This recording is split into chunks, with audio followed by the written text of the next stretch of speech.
आज हम जो जिंदगी जी रहे हैं, इससे बेहतर और सभ्य जिंदगी तो हजारों साल पहले मोहनजोदड़ो के लोग जिया करते थे, जो आज से लगभग 4600 साल पहले मिट्टी में दफन हो चुके हैं।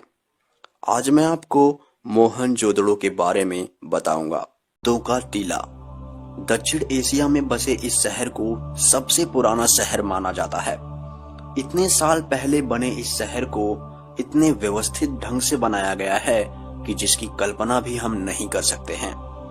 पाकिस्तान के सिंध में लगभग 4600 साल पहले इसका निर्माण हुआ था। खुदाई के दौरान इस शहर के बारे में लोगों को जानकारी हुई। इसमें बड़ी बड़ी इमारतें, जलकुंड, मजबूत दीवार वाले घर, सुंदर चित्रकारियां, मिट्टी व धातु के बने बर्तन, मुद्राएं, मूर्तियां, ईंट, तरासे हुए पत्थर और भी बहुत सी चीजें मिली, जिससे ये पता चलता है कि यहाँ एक व्यवस्थित शहर बना हुआ था।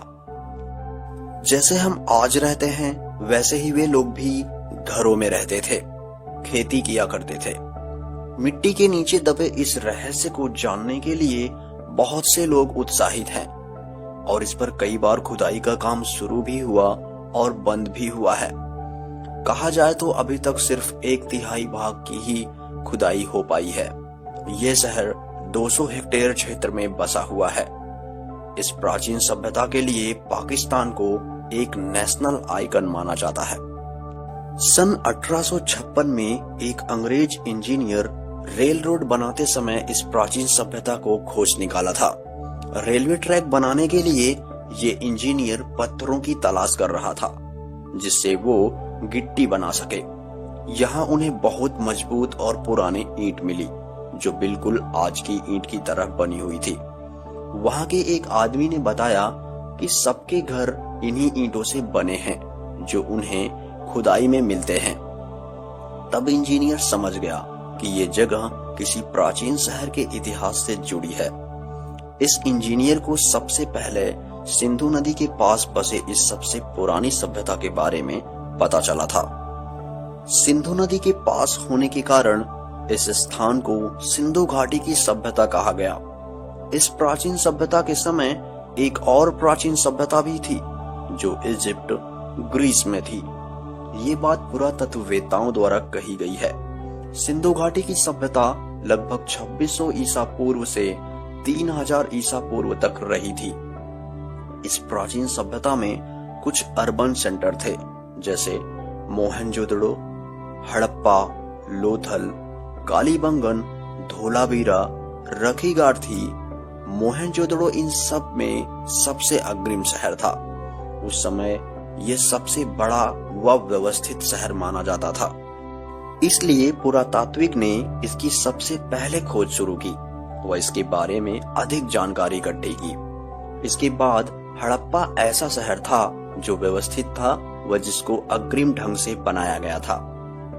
मोहनजोदड़ो को देख ऐसा लगता है कि यह शहर किसी सफल सिविल इंजीनियर ने बनाया है, लेकिन इसे अर्बन कारीगर ने बनाया था। 1900 ईसा पूर्व में जब अचानक सिंधु सभ्यता का पतन हो गया, तभी मोहनजोदड़ो भी मिट गया। इन शहरों में रहने वालों का तो पता नहीं, लेकिन इन्हें देख ऐसा लगता है कि पूरी प्लानिंग करके इनका निर्माण किया गया था। शहर के चारों ओर ईंट की मोटी दीवार थी, जो रक्षा के लिए बनाई गई थी। इसके साथ ही पता लगाया गया कि कुछ लोग ईंट के घरों में रहते थे, जो 3-3 मंजिल के बने हुए थे। कुछ घरों में बाथरूम भी थे, जिसमें पानी निकास के लिए नालियां भी थी। दुनिया में पहली नाली का निर्माण यहीं से हुआ। पुरातत्व के अनुसार लोग खेती भी किया करते थे। उन्हें गेहूं, चावल उगाना आता था। वे लोग जानवर भी पाला करते थे। भारतीयों द्वारा मोहनजोदड़ो की खोज। सन 1922 में राखलदास बनर्जी, जो पुरातत्व सर्वेक्षण के सदस्य थे, पाकिस्तान में सिंधु नदी के पास में खुदाई का काम किया था। उन्हें बुद्ध का स्तूप सबसे पहले दिखाई दिया, जिसके बाद आशंका जताई गई कि यहाँ नीचे कुछ इतिहास दबा हुआ है। इस खोज को आगे बढ़ाते हुए सन 1924 में काशीनाथ नारायण व सन 1925 में जॉन मार्शल ने खुदाई का काम करवाया। सन 1965 तक इसे भारत के अलग अलग लोगों की कमांड में करवाया गया, लेकिन इसके बाद इस खोज को बंद करा दिया गया और कहा गया कि खुदाई की वजह से प्रकृति को नुकसान हो रहा है। मोहनजोदड़ो की विशेषताएं। खोज के दौरान पता चला था कि यहाँ के लोग गणित का भी ज्ञान रखते थे। इन्हें जोड़, घटाना, मापना सब आता था। जो ईंट उस समय अलग अलग शहर में उपयोग की गई थी, वे सब एक ही वजन व साइज की थी, जैसे मानो इसे एक ही सरकार के द्वारा बनवाया गया था। पुरातत्ववेत्ताओं के अनुसार सिंधु घाटी सभ्यता के लोग गाने बजाने, खेलने कूदने के भी शौकीन थे। उन्होंने कुछ म्यूजिक इंस्ट्रूमेंट, खिलौने भी खोज निकाले थे। वे लोग साफ सफाई पर ध्यान देते थे। पुरातत्ववेत्ताओं को कंघी, साबुन व दवाइयां भी मिली हैं। उन्होंने कंकालों के दांत का निरीक्षण भी किया था, जिससे यह पता चला था कि उनके नकली दांत भी लगे हुए थे। मतलब प्राचीन सभ्यता में डॉक्टर भी हुआ करते थे। खोजकर्ताओं ने बहुत से धातु के गहने व कॉटन के कपड़े भी खोज निकाले थे। ये गहने आज भी बहुत से संग्रहालय में रखे हुए हैं। इसके अलावा बहुत सी चित्रकारी, मूर्तियां, सिक्के, दिए, बर्तन, औजार भी मिले थे, जिन्हें देश विदेश के संग्रहालयों में रखा गया है। खोज में पता चला था कि ये लोग खेती भी किया करते थे। काले पड़ गए गेहूं के दाने आज भी संभाल कर रखे गए हैं। कुछ लिपिक भी मिले हैं, जिससे यह सिद्ध होता है कि इनको पढ़ना लिखना भी आता था। यहाँ के लोग सोने चांदी के गहने भी पहनते थे। कहते हैं प्राचीन सभ्यता में 50 लाख तक लोग रहते थे।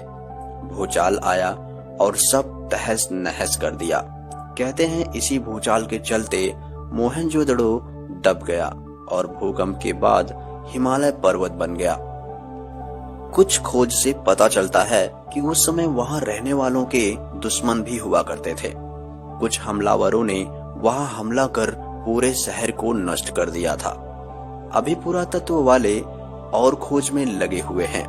वे पता कर रहे हैं कि कैसे इस शहर का निर्माण हुआ, वहां रहने वालों ने कैसे इतने अग्रिम सभ्यता का निर्माण किया और कैसे इनका अंत हुआ। इन सब सवालों के जवाब के लिए पुरातत्ववेत्ताओं की खोज जारी है। दोस्तों, आप बल बढ़ाना चाहते हैं तो प्लीज इसे लाइक, शेयर और नीचे दिए गए सब्सक्राइब बटन पे क्लिक करें, ताकि आप हमारे भविष्य में आने वाले वीडियो आसानी से देख सकें। तब तक के लिए आप अपना ख्याल रखें। जय हिंद।